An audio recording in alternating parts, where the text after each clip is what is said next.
Research shows that we become grumpy old men from the age of 52. In this show, we're going to share everything that annoys us on a daily basis. But how do you know when you've become a grumpy old man? The only thing that gets hard are your arteries. You can live without sex, but not your glasses. Welcome to Grumpy Old Men. Can we have a look at this particular VT? I think it will explain James's next point beautifully. Oh.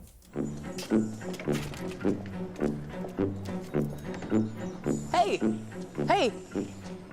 What? Why didn't you keep the door open? Oh.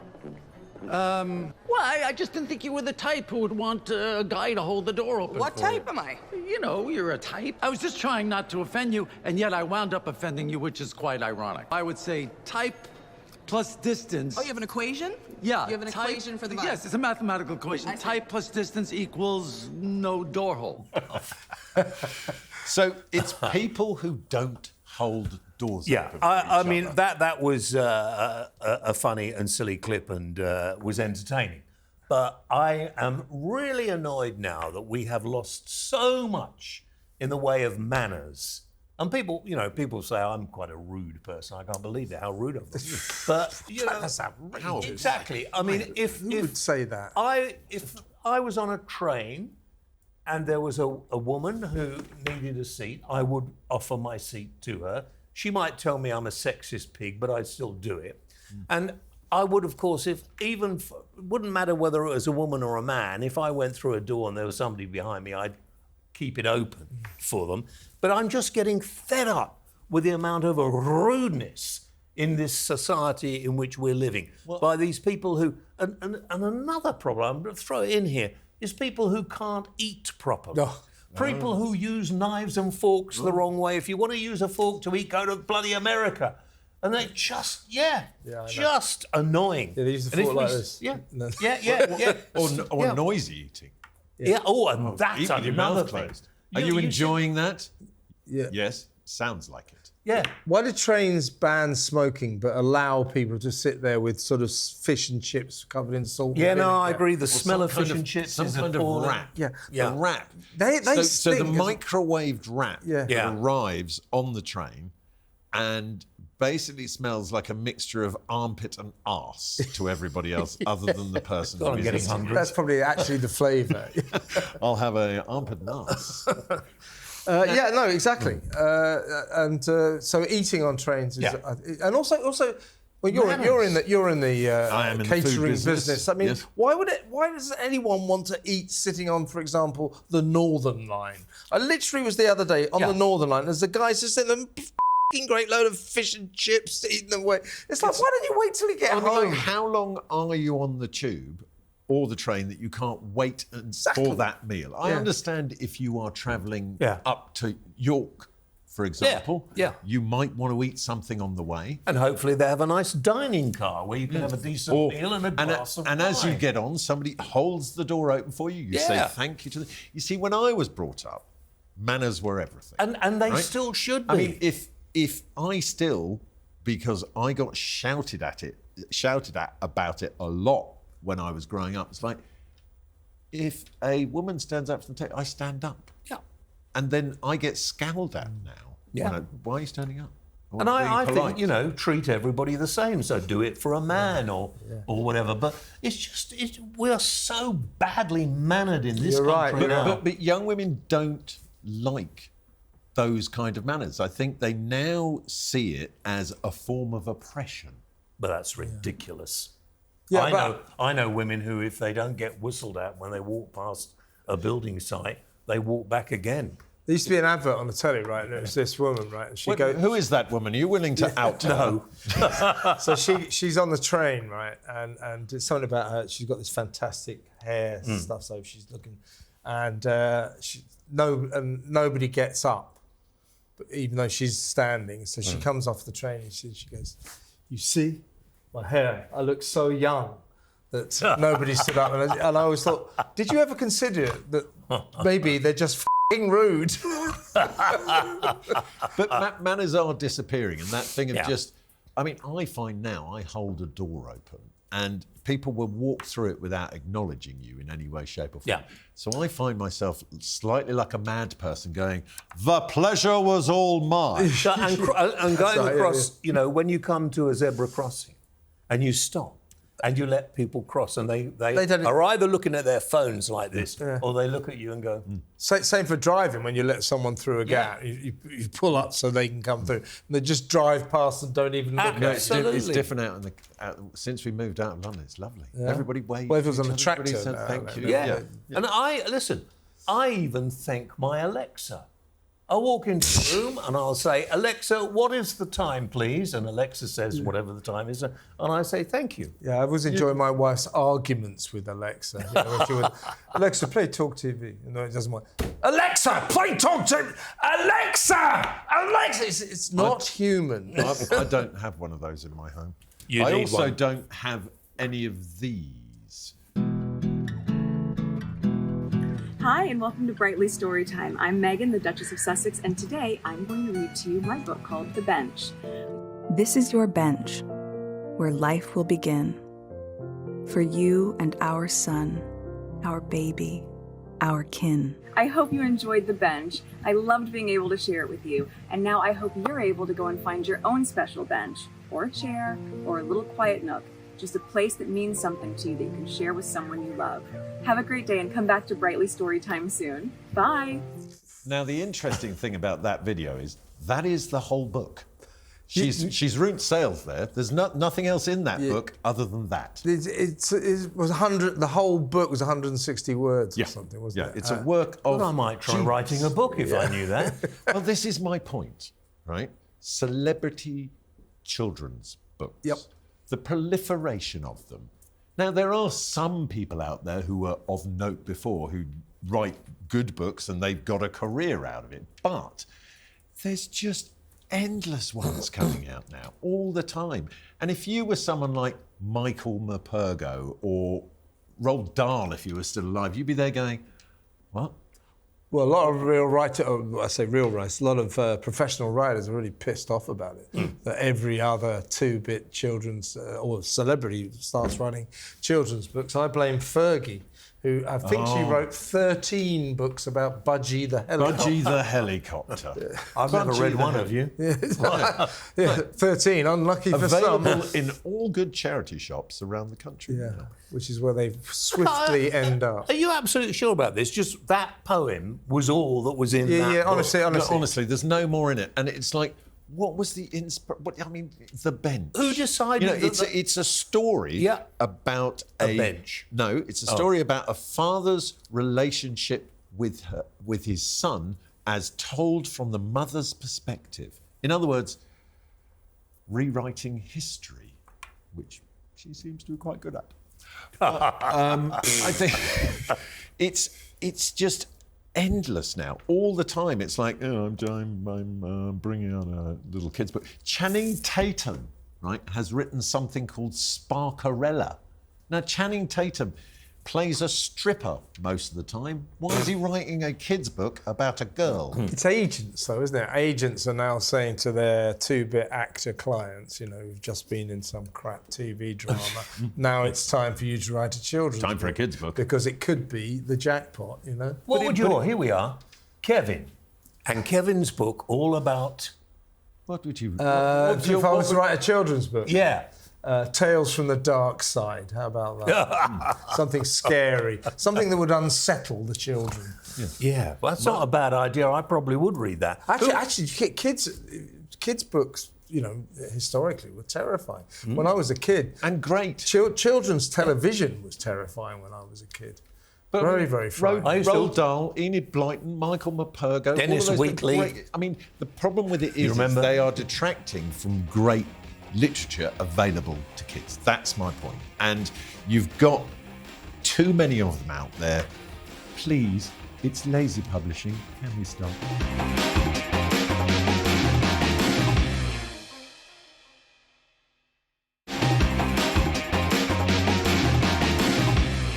Now, Kev, you've obviously had quite a negative experience on holiday. Would you like to talk about Well, that? I haven't this year because I went to Greece and not Spain. But the reason I've chosen this topic is because I think it's symptomatic of the lunacy of modern times, insofar as people seem to self-harm. So all across Spain, the Spanish are demonstrating, get out of our town, don't come on holiday here, we hate you, get away, leave us to our beautiful land. And then you find 6 months later, they're all complaining because their businesses are going out of business. Their bars are closing down. Their restaurants are empty. They go, what's going on? Well, what it is you had a great demonstration and you stopped us coming here. Yeah. Why would you demonstrate against your own livelihood? I think this happens all over the world. Pretty thick. Yeah, really stupid. I'm beginning to think quite a lot of people are. When I see all these hate marches and people supporting terrorists and everything else, and people having a go about trans this and trans... people are quite stupid. We're very lucky to be amongst three grumpy old men who... awash with wisdom. The big placard at the weekend, we just had the big October the 7th anniversary weekend, and all the anti-Israel demonstrators, and they're all going, the big placard was this big thing saying, Nasrallah is not a terrorist. Well, more to the point, he's not alive, he's being killed. So people's capacity for stupidity it's getting worse. It is getting worse. This is what the Spanish are doing. Yeah. It's insane. Yeah. It's self-harming. But they kind of complain that, if you take an island like Ibiza, for example, none of the people who are required to work and serve the people can afford to live on the island, right? So they get upset about that. But that's not the fault of the tourist. No, that is a government-level issue where it's like, find somewhere on the island to build essential housing for people, to keep that economy going, because that's the only one you've got. The only thing I find really quite interesting is people who have gone to live in Spain in particular and moan and groan. Quite often get phone calls on the show from people moaning and groaning. I say, where do you live? In Spain. Well, bugger off then, because quite frankly, you've given up on this country and gone away. And I imagine a lot of people that the Spanish know are probably the ones who've moved over there and refuse to learn the language, want to eat sausage and chips and all that. But, these Spanish protesting about the British thing, these are places, their entire economy rests on tourism. And they're protesting against tourism, so they want to start. I mean, to internationalise it, the Cornish are a bit like this. They hate the tourists that go down to the West Coast. Well, because they're not English, they're Cornish. Yeah, exactly. Out in public. Exactly. Now, we're going to change the pace slightly, as our honoured guest this week is Mr. James Whale, and he would like to talk to us about everyone's favourite government department. I would like to talk about the HMRC. Really? Who never gets spoken about. Who apparently most of their staff work from home. And I had a friend who had a little query about an issue. They rang HMRC. They got an answer which was, seriously, it was asked the question, which was about, is this right? I think you might have got it wrong, blah, blah, blah. And person said, well, let me just check into it, hold on. And they taped the conversation from then. And it was 45 minutes before the numbskull came back and said, I can't find the information you need, you'll have to call back. I mean, what sort of organisation is this? And I've heard that if you are owed money by HMRC, which apparently a lot of people are, because they were overcharged tax at some rate, and then they have to wait sometimes nearly a year before they get the money back, because HMRC will say, well, you've got to pay more money next year, we might as well keep it. They do that. It's appalling. This is an organisation that you have very little chance, I'm too old to worry now, to have a go at. Well, and to be quite honest, they need a complete and total reorganisation and quite a lot of sacking. Well, not according to this man. For me, HMRC is not just a workplace. It's an inclusive space that truly understands and supports my personal needs. A workplace that I genuinely enjoy being a part of.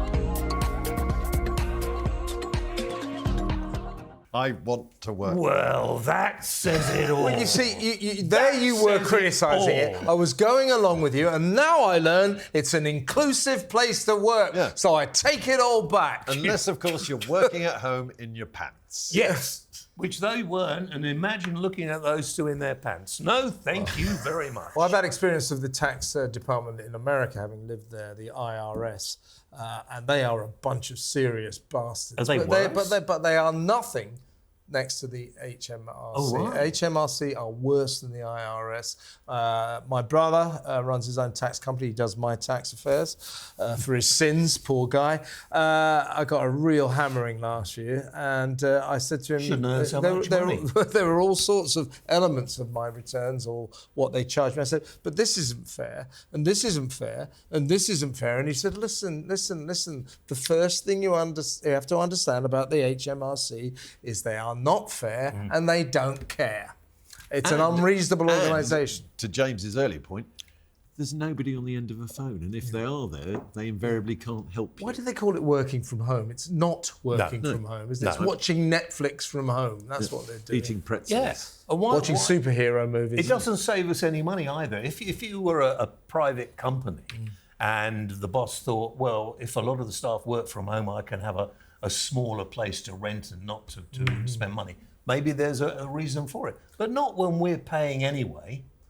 Well, but the civil servants working at home is a real problem. Yeah. I mean, 80% of them never go to work. I mean, we have to pay for these people. Yeah. We have to pay for them. But if I work from home, I don't do anything. Well, No. I mean, I can't. Feet up in front of the TV. Well, my day job is making pizzas for people. So I can't really... And I was I hoping can do to that at bring home, some but in. it's only for my family. Yeah. And what I heard about working from home is it's sort of divisive. It's socially divisive. Van drivers can't work from home. Factory workers can't work from home. So it's a middle-class luxury that I don't appreciate. But I think it's that thing where, because we're talking about something that is so integral to us as a working people and to the country as a whole, that it should be more structured, it should be more rigorous, and it should be more professional. Yeah, it should be, yeah. But it's full of people like that guy who loves working there because it's inclusive. I don't want him doing my taxes, Those I'll three tell words you. at the end, I was so in shock by the joy that he had working at HMRC that there was potential, what was it, piles, and what was the I'm other not sure, thing? but they actually made an advert, right? A TV commercial. Come and work with us, it's It's great. inclusive. It's the HMRC, yeah. Everybody at home going, Hold on, let's yeah. play it again. I want to see what the words... inclusive mean? Well, hold on a second. I don't know, James. What is inclusive? This man has been included. Let's have another look at him. For me, HMRC is not just a workplace. It's an inclusive space that truly understands and supports my personal needs. A workplace that I genuinely enjoy being a part of. Cares about his personal needs. Potential, and Piss. Piss. The only people who need to have a job are people who are good at doing it. Doesn't matter what colour you are, what height you are. If you're in a restaurant, I quite often say I want to see a too overweight waiter, but that's another thing. That's a good What is point. it- what is it they- does inclusive actually mean? I don't It's know. a really good point. I've no idea. I feel included. What, in other words, nobody tells you you're rubbish at your job? Yeah. Also, I don't. But we'll probably get a lot of stick for being three white guys sitting here together. Oh well, you can rest assured of Yes. that. We are Three the ultimate grumpy- super criminals. Three grumpy guys. Yeah. I'm looking for male-only spaces where men can get away from it all. Yeah. Yeah? You're in one. exclusive spaces. Yeah. You're in one, James. Yeah, exactly. It's just us and three so in it here. should be. And we could mouth off about everything where if there was a mixed, we wouldn't be able to. No, exactly right. Yeah, exactly absolutely. right. But So, would it be an inclusive space? I hope not. Therefore, we're not getting potential, personal, and piles, or whatever it was. I can't. What was it? Potential. I don't know. Listen, I Piss. want to move on, gents, because I'm gonna bring up something now that will affect us all. and does. potholes, but one specific thing about potholes. I mean, look, I think there is not enough money in the Treasury to ever solve all the potholes that have arrived. But don't draw attention to them, because what I hate is when you've got a pothole and they draw a line around it. Oh, yeah. There's the pothole, and then nothing It's a good happens with point. it. But why do they do that? Because Why do they do somebody's that? got to go out and do something, and they can't fill them in, so they just go and draw on them. We've got third world roads in this country. And when you go on our motorways, you expect to be able to drive reasonably quickly without any problems.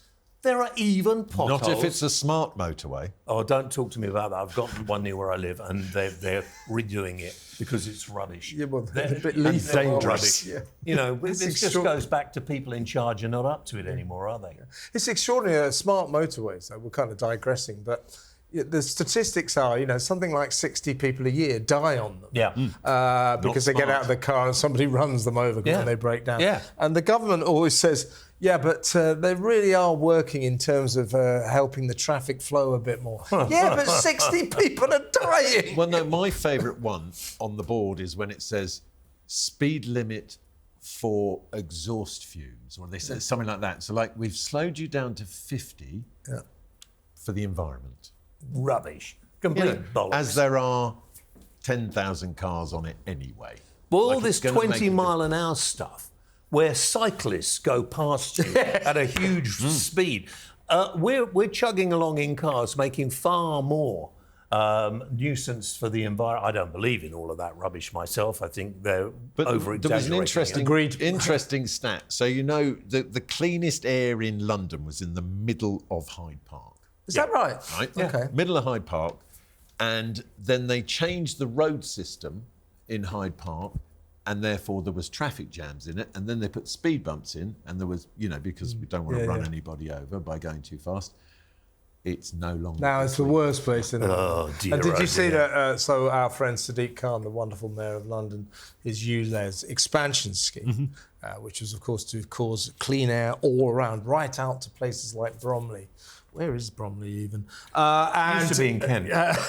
And it turns out that it's made no difference to the air quality In whatsoever. fact, if anything made it worse. Yeah, so it's just It's just for him to another make tax. money. But actually, tax. It's a there's tax, one so- good thing coming from this, because it could be polluting all those cyclists who annoy me intensely. Yeah, and if they fall down a And pothole. have you seen those bikes they leave on the side of the street and just leave them anywhere? I know. What Now, is- hold on a second. They'd be very handy in one of these, actually. Take a look at what happened to this woman.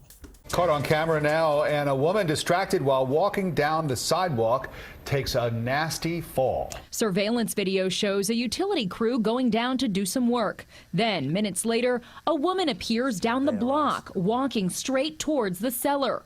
Right before she gets to the open door, she looks at her phone and flips headfirst into the basement, about 6 feet below. Well, that's what you get if you walk down the road looking at your phone. And I reckon she wearing- works for the HMRC. She should be wearing underwear. I mean, that is appalling, isn't She only it? wears that when she's at home working. Anyway, that's all for this week on Grumpy Old Men. Join us next week when we will be equally as grumpy.